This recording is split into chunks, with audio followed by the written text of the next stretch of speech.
What's up guys, welcome back to another YouTube video. For today's tutorial, I'm going to be showing you how I went from painting skin like this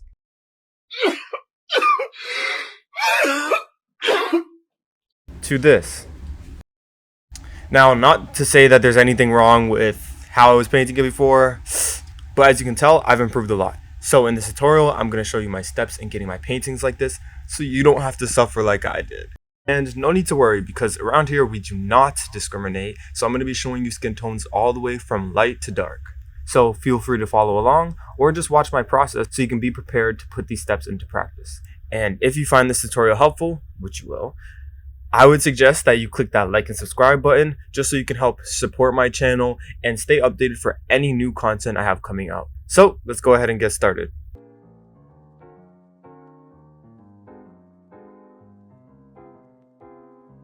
Okay, so here we have our sketch, and just letting you guys know, most of the time throughout this tutorial I'm going to be using a soft brush, and then also you'll see when I start to get into the skin textures, I'm using my new brush pack that I've just released called the Skin and Glitter Brush Pack, which you can find the download in the link in my description. So first, before we get into our first step, I like to go ahead and change the color of my line work. I don't really like the black lines, so I'm going to go ahead and make a new layer, set it as a clipping mask, and then add in this red color, and then I'll just simply merge the two layers. So now the actual first step, I'm gonna go ahead and start off with our base color. For this, I'm gonna go for more of a desaturated teal.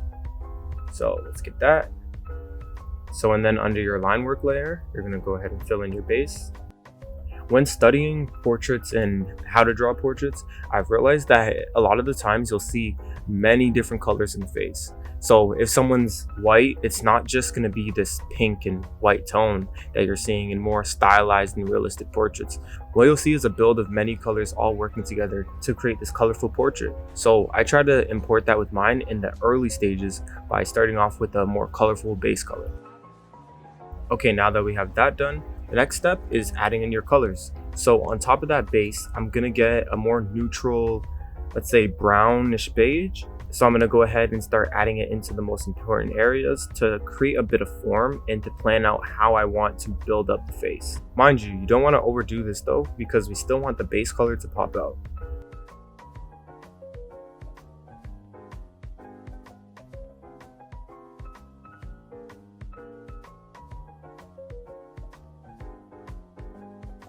Okay, so next, step 3 is blood flow.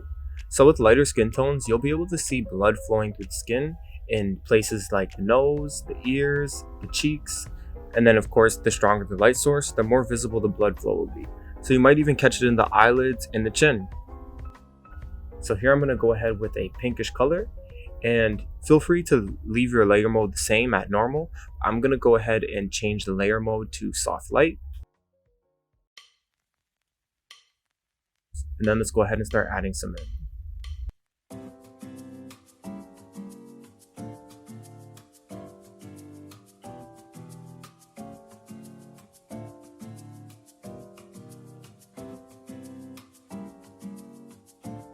And then here for the base color, just because I'm focusing so much on the skin, I had forgot to add in the base color for the eyes. So I'm just going to go ahead in a new layer and just add that in for you. And then this can also be like, the eyes, the hair, and the lips as well. But, like I said, this is a tutorial solely about the skin. So any changes you see in the hair and the lips, they'll most likely be skipped.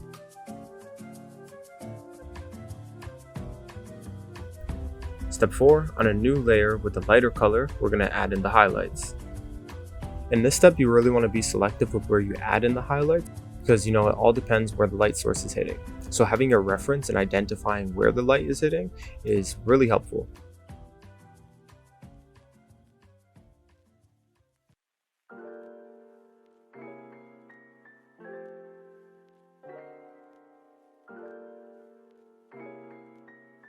And then also, because the face consists of thousands of different colors, don't be afraid of switching them around. So you'll see right here, I start to move a little bit towards a light pink, basically just experimenting with what looks good for the highlights. And then from here is where I merge into step 5, where I start to blend between the highlights all the way to the mid-tone. So rather than it being a strong divide between the highlights and the midtone, I start to just blend out a little bit more. So in this case, we're talking about softening up the top of the forehead, the nose a bit, maybe even the eyelids. So yep, step 5 is blend.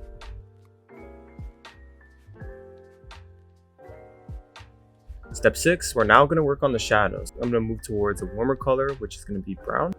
And then just painting them where they're needed. So that would be under the neck, the nose area, even the ears. And then obviously on the right side, it's a bit darker. So we would add it in where the eyelids are more. And then also considering that there will be hair overlapping the face, even some at the top of the forehead.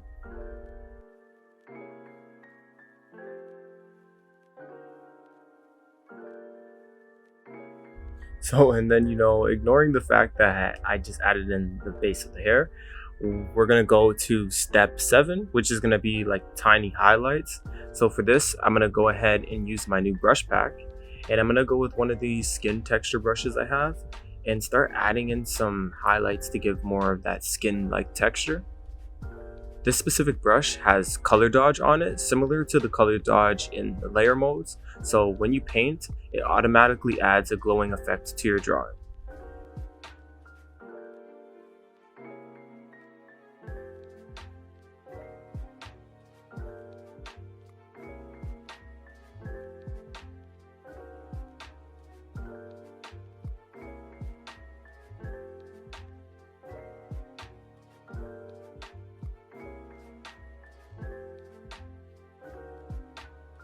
And then now for step 8, we're going to go ahead and go to our base layer, select the base layer, and then on a new layer, go ahead and fill that in. And the color I'm going to choose is a little bit more to the pink side. And I basically just turn the opacity down and use this layer to kind of bring my colors more together. And out of all the steps, this might seem unnecessary, which I feel like in some sense it sometimes is. It's really just if you feel like in the earlier stages you weren't getting your colors right, I kind of just use this to bring it all together so it doesn't look too muddy.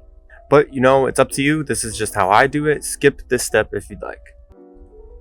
So the last and final step is just about refining things. So you're going to go ahead on a new layer above everything, including the line work, and basically just clean everything up. So that includes adding more detail to the skin. This is where I'm putting more brush strokes where the highlights are, like on the nose and the cheekbones. And then also you'll see just in a few that I'll be adding in some freckles using one of my freckles brushes.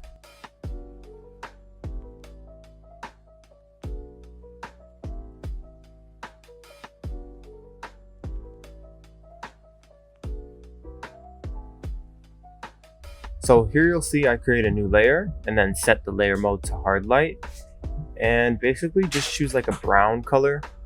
And this is where I create the freckles using my freckles brush. So I just lightly go ahead and add some over where the nose is, the cheeks, under the eyes, things like that. And then while working with that, I go ahead and erase as well. So with a soft brush eraser, I go ahead and just lighten it up a bit so it doesn't look too forced and extra. Also, I'll consider switching between my freckles brushes because I have 3 freckles brushes. Sounds so weird to say over and over again.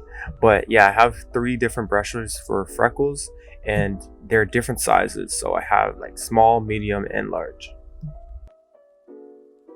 And then I also have a brush that's more for bruised skin or hyperpigmentation. So here I'm going to go in with a pinkish red color just to make his cheeks more red.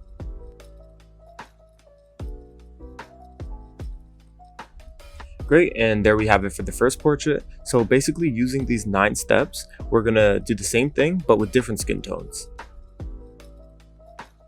Okay, for number 2, if you can't already tell, this portrait is gonna be someone who's much younger. So note that the skin's gonna be a lot softer.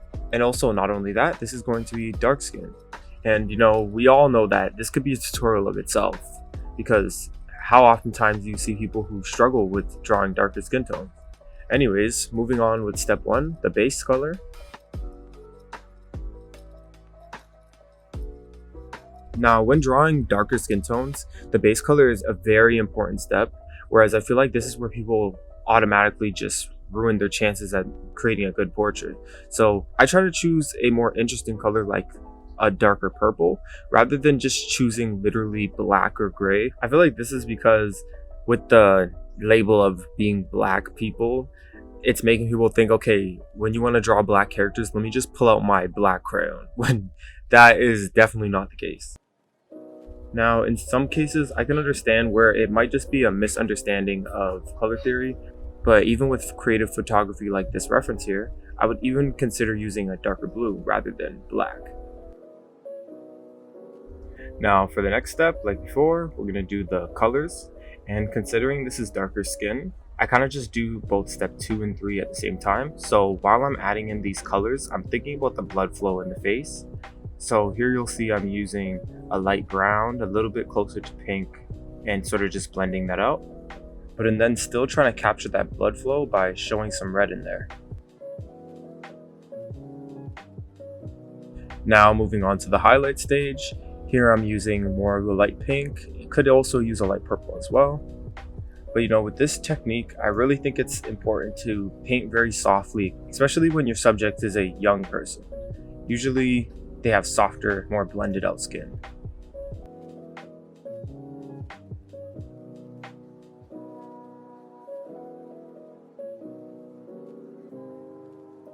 Now next, for the shadows, I'm going to use a darker brown just to tie it all in together so she's not entirely purple.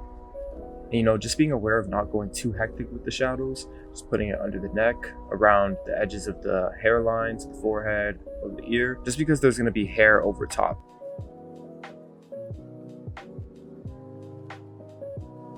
And another observation I've had just from drawing black people a lot is that when there's creases and folds, it's usually going to be darker. So the folds that the eyelids make are going to have a darker tone to it. And for the next step, this is when we start to move on to the tiny highlights. So just building up the face more.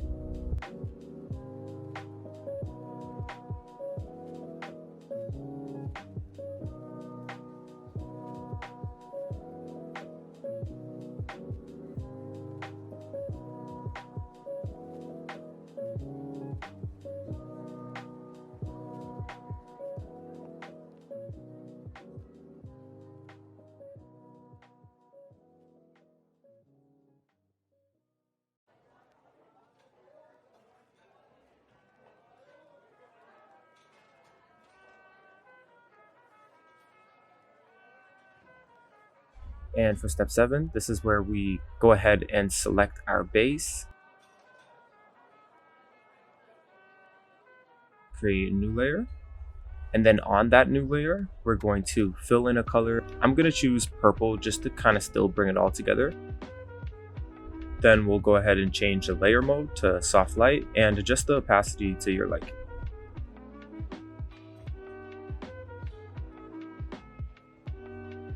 And you know, this is always about trial and error, so don't be afraid to have to switch it up a bit if you don't like it. Ignoring the fact that an afro kind of just popped out of nowhere, here I'll be moving on to the last and final step, which is refining everything. So you know, this is where I'll start to use my new brushes. And you know, just using every previous step as a template, I guess, to help me for the next one. So we basically already have our portrait done. It's just about building on top for those last final details that just make it perfect.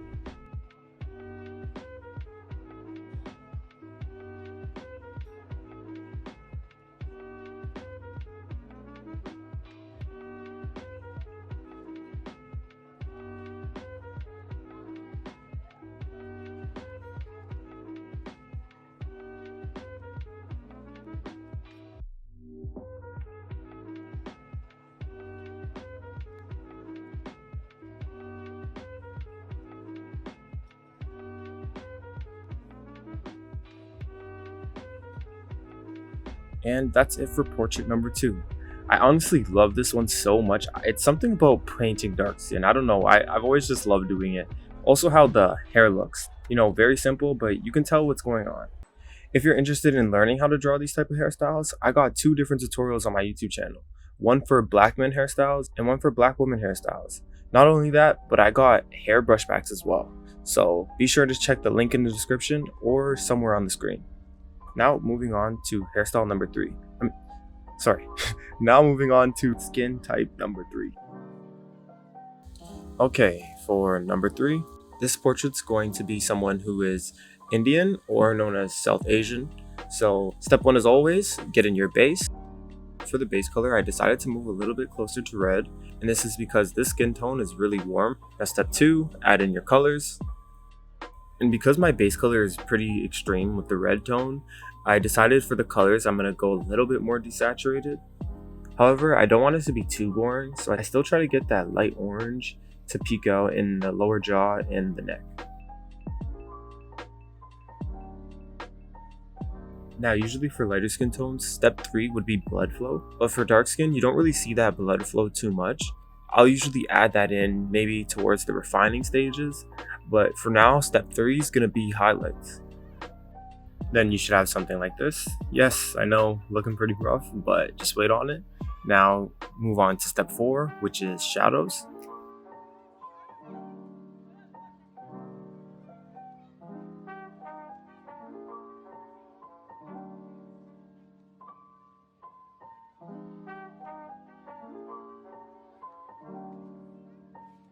Now next we do the tiny details.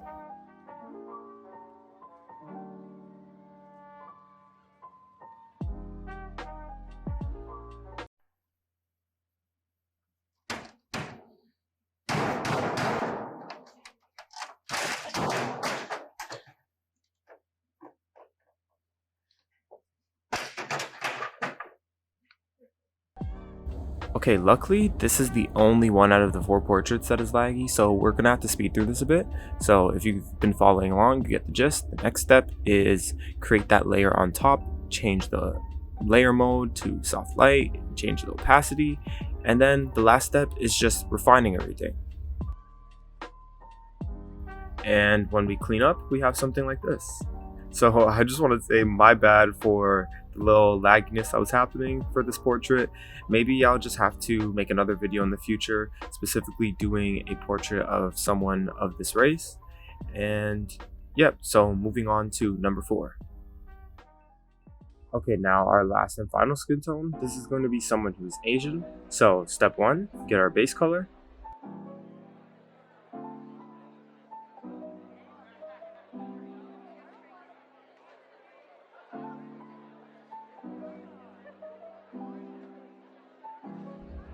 Okay, next would be our coloring stage. So you see I have this kind of dull, desaturated pink tone. I want to give it some more life, so we're going to add in some orange there.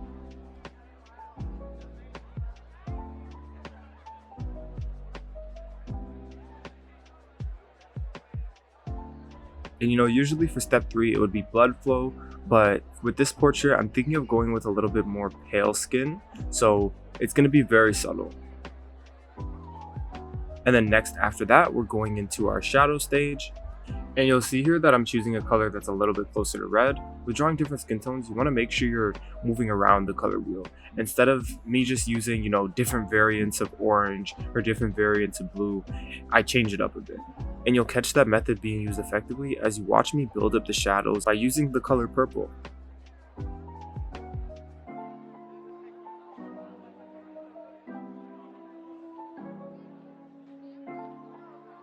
Now next we would do our highlights. And I'm just realizing that I did it in reverse. So with the other portraits, I did the highlights first and then the shadows. Whereas here I'm doing the shadows first and then the highlights. But you know, either workflow is fine.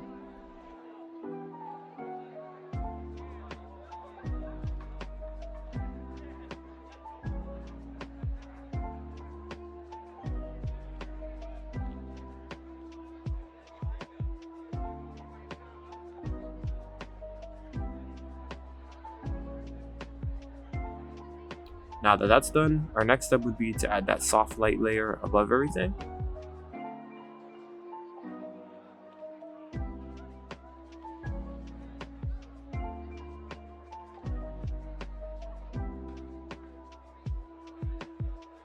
And then proceed to the last and final step, which is refining everything above your line art layer.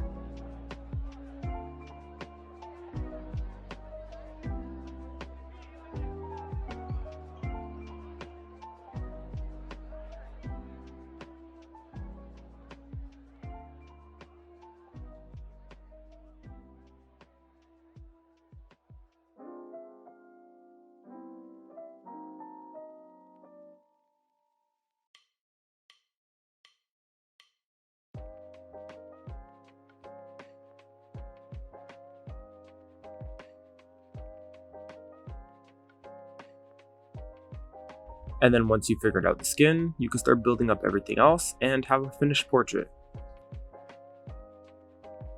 And we are done. So I hope you guys really enjoyed this tutorial. Like I said before, you can find my brushes down in the description below. And then I also roughed out a few different versions of each portrait. Here you'll see that it's, pretty crazy with all of them, but this is just to show you with these brushes I created, you can go any direction. And then also I decided to add in a bonus little tutorial for you guys, and this tutorial is how to draw skin for someone with vitiligo. This tutorial is exclusive for my Patreon members, and if you'd like to join, that's also in the description. Other than that, if this tutorial helped you, be sure to click that like and subscribe button, and even comment which one was your favorite. Until next time, peace out guys.